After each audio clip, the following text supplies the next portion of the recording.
Rare Diseases, Real Stories is a special podcast series about children living with rare diseases and their parents.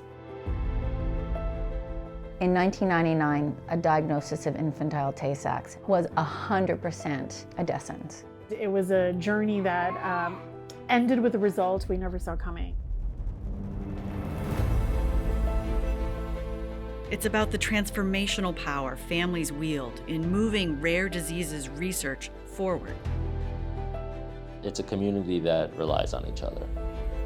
Each episode is about courage, perseverance. You know, as parents, we are going to fight with him till the end.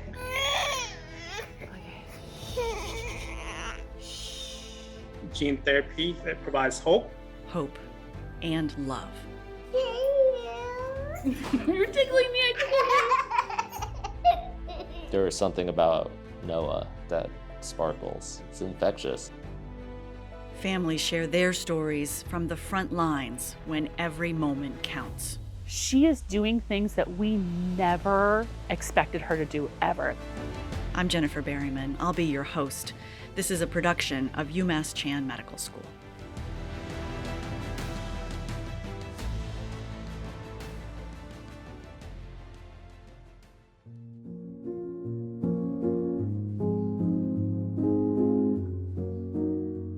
Woven through the stories of all of the families who have shared their stories with us, with you, is a seeking, a fighting, an action of some kind that follows their child's diagnosis. Fundraising, maybe, finding researchers, doing something to help manage the child's illness, along with the heartache, grief, and guilt that can emerge after a rare genetic disease is diagnosed. With scientific advances, many parents immediately and urgently seek new treatments, like gene therapy. But for some families, not only is that just not possible, it's not actually their goal. The gut reaction would be, yes, I want it. I want that opportunity. I want that bite at the apple. I have a complicated answer to that because all parents would do anything for the well-being of their child, including saving their child. In 1999, a diagnosis of infantile Tay-Sachs was 100% a death sentence. And there was nothing my husband and I could do. We could have raised $100 million and it still would not have saved our children in the 2 years from diagnosis until they died. We were able to pivot within a month of diagnosis that this was purely a palliative care play. And there was liberation in that. What we hoped for was something different. We hoped for the best quality of life for as long as possible. Blyth Taylor Lord and Jennifer Siedman sat with us around a kitchen table in Newton on a sunny November morning as we sipped hot water and snacked on nuts and clementines. Blyth is the founder of the Courageous Parents Network. I came to this work because my second daughter, Cameron, was diagnosed with infantile Tay-Sachs in 1999, about 2 to 4 weeks after her first cousin was diagnosed with infantile Tay-Sachs. He was 18 months. The fathers of these two children are identical twins, and it was for that reason that we caught it early with Cameron. Hayden was a year older than our daughter Cameron, and we were able to learn from him about what helped and didn't help.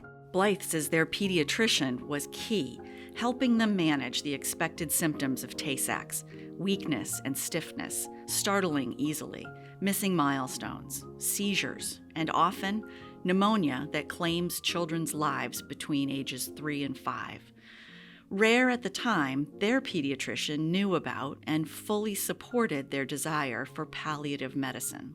He had goals of care conversations with us about what we wanted for Cameron's life, and he understood that we didn't want to have a feeding tube to extend her life because of what we felt her quality of life would be at the time that she could no longer feed orally safely. He was willing to be her doctor without a feeding tube, and recognized that that would shorten the length of her life. And then when she had her last pneumonia, he was willing to not treat it and to transition to comfort care only. And this contrasted with what happened for my nephew Hayden, who had a very well-intended pediatrician, but who had no palliative care training or mindset, did not have goals of care conversations with my brother and sister-in-law, did not know how to keep Hayden comfortable at end of life. And that made Hayden's end of life more complicated for the parents. Hayden died 5 months before Cameron. We learned from that what we wanted and didn't want for Cameron, and our primary care pediatrician helped make that possible.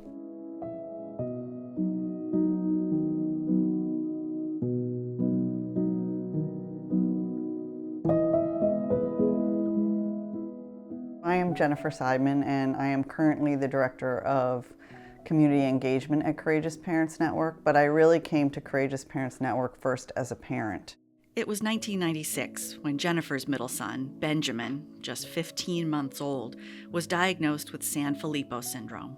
It was quite by accident. He had a febrile seizure, which led to a CAT scan. They saw the breakdown in his brain, the storage in his brain, and we got a diagnosis. So like Blyth, I didn't have this attenuated diagnostic journey that many families experience.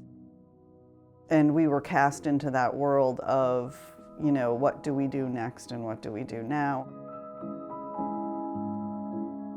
At the time, the average child with Sanfilippo lived to be about 15.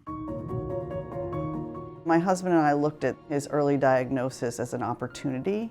As devastated as we were, we saw it as a vehicle to put in place many of the therapies that he would need to be proactive about getting him to speak or communicate the best that he could, maintain his physical abilities, and all the things that we knew were going to disappear as a result of his disorder.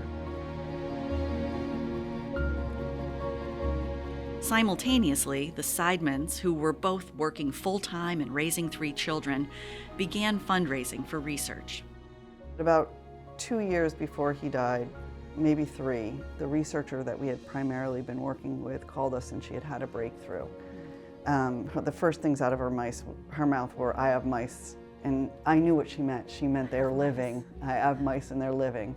And so we dug back in and actually led the charge of uniting 15 foundations worldwide to invest in this research. And subsequently it was licensed by a company, and about a year after my son passed away, that gene therapy research actually went into a clinical trial. For Sanfilippo. For Sanfilippo. I don't really know how to ask the question, but that seems like the culmination of all your hard work and cruel at the same time, that Benjamin didn't have an opportunity to. You know, about the time that Ben was 6, and you can read something that I wrote, you know, I had this recognition that I had likely watched half of his life go by, and I also started to realize that the science wasn't going to get there quick enough for Ben. We were, as I said, we don't come at this from a medical background, but we spent a lot of time investing, and we had a lot of good people around us helping us learn the science, and we started to understand that it wasn't going to get there in time.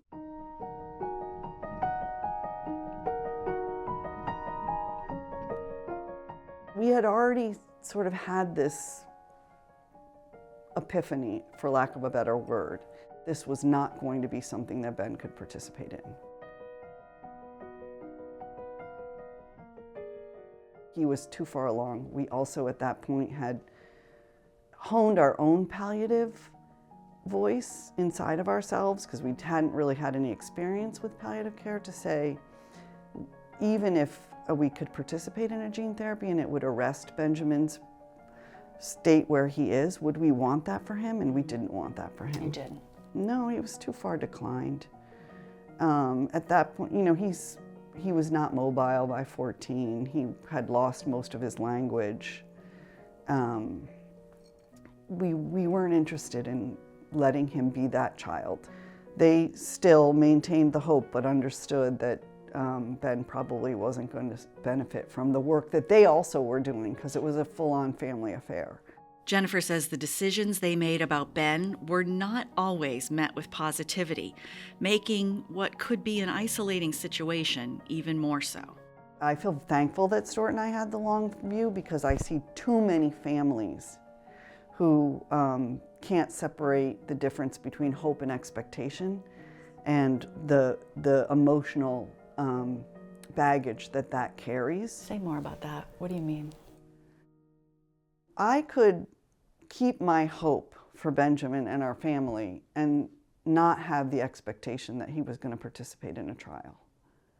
And that's what made it okay that when a year later, another child, and I wrote her a letter, today, Eliza, her name happened to be Eliza, you are my child. You are my Ben. I'm fighting for you now. Yeah.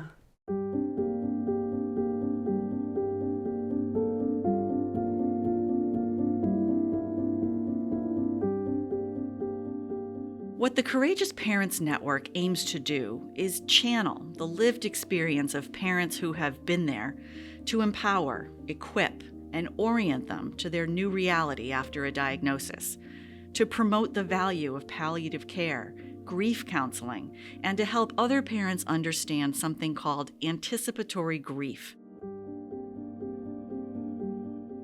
In short, they aim to minimize regret and maximize healing in a really overwhelming time. The unspoken byline or tagline is protecting parents while they're going through this. Like, everything we do is designed to equip, orient, and quietly protect parents from things that can make a very difficult thing more difficult. That's one of the reasons why Jennifer and I agreed together that Courageous Parents Network would develop this psychoeducation unit for families to help them understand clinical trials and the clinical trial process, so that it could be used by families on their own or clinicians with families to Or study coordinators. The people that I present our unit to ClinOps teams at biotech companies so that they better understand the family experience. I'm just thinking, like, from the perspective of a parent, like both of you, you know, you're fighting. You're raising money. You're trying to advance the science to make sure that there are treatment options. And yet what I feel you saying is that while we still want that, it's not the answer for everybody. Of course, treatments and cures are the ultimate goal, but that is future focused. Research takes, bringing a viable intervention takes decades. So what are we also doing for families and children in the here and now? It's not either or, it's an and. Yeah, and the real reality is research leaves the majority of the people behind. And so we have to pay attention to that majority and what their needs are. What would it have meant to you to have had CPN available to you at that time? I didn't understand the term anticipatory grief until I came to work at Courageous Parents Network. That was, you know, some 16, 17 years after my son's diagnosis. Knowing the name of the type of grief I was feeling would have empowered me to be more successful at getting over it. Or you don't get over it, but coping with it. I think our focus on decision making, and because you're making a lot of decisions as you're caring for a medically complex child, more than you even recognize, would probably have helped me quite a bit in my process. Remember, Ben was diagnosed before the internet, there wasn't Facebook, there wasn't these connections. In some ways, I'm very grateful for that. And in other ways, it was extremely isolating. So an educational place to go where I could learn and listen without having to respond probably would have been great.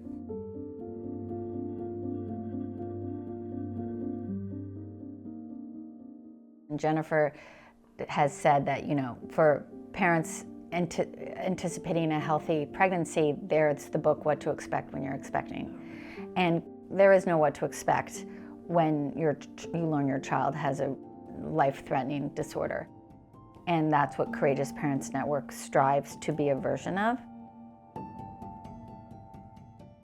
What we strive to do at Courageous Parents Network is show parents that there are no wrong answers and give parents permission to say yes and give parents permission to say no.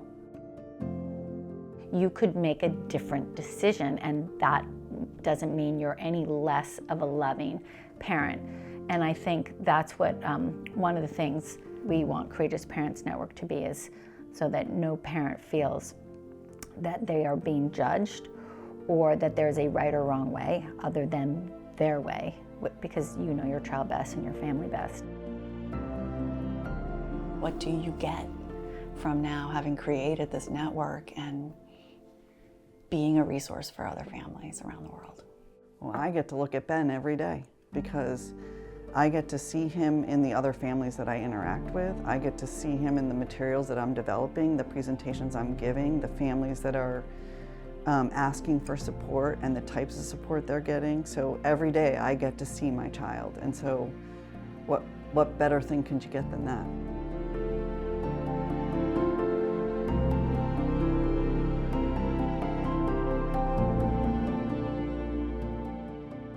We'd like to thank Blyth and Jennifer for sharing their stories and for providing a resource for other families through the Courageous Parents Network. Go to courageousparentsnetwork.org to learn more, and we will include a link to that website in our show notes. Rare Diseases, Real Stories is a production of the Office of Communications at UMass Chan Medical School. It was conceived of and produced by Sarah Willey. Brian Goodchild produced, photographed, and edited the episode. Dan Lambert and Samuela Akab designed our graphics. Joanna Elizio and Ray Gonzalez developed the web page. It's also produced and hosted by me, Jennifer Berryman. If you found this series worthwhile, we hope you'll let your friends know about it, share it on social media, or tell them to visit umassmed.edu/rarediseasesrealstories. You can also email us anytime at advancingtogether@umassmed.edu.